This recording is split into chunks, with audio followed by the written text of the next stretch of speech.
Itong bunga ng bayabas na ito mga kaubayan, yung ganito kalalaki, yung mas malalaki pa dito, ito, ay mabisa pong panggamot sa ulcer yung bunga nito mga kaubayan. Yung mura pa po, gamot sa ulcer po ito. Yung mas malalaki pa po dito mga kaubayan, yung may buto na po. Tas po na antibiotic yun kung may sugat-sugat ka po sa bituka mga kaubayan, ay yung pakla po nito, yung mas malaki, yung nabungan nito, yung mura pa po, ay may kakayahan po na gumamot ng ulcer. Ang proseso ng paggamit po ay kinakain lamang po na ganyan po mga kaubayan.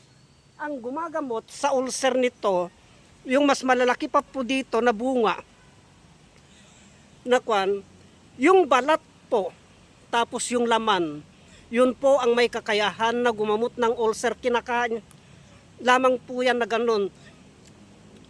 Yung paklan niya po, na medyo asim-asim, pag may ulcer ka po, may gasgas ka sa bituka, ay gagamutin niya po yan.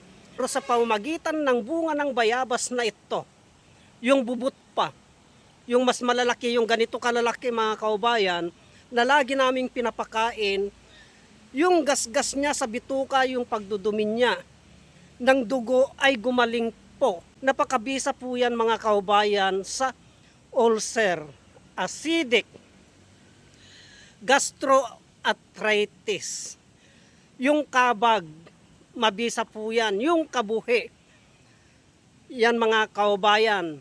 Maliban dyan, itong dahon ng bayabas, itong dahon niya po na ito ay malakas po na antibiotic yan.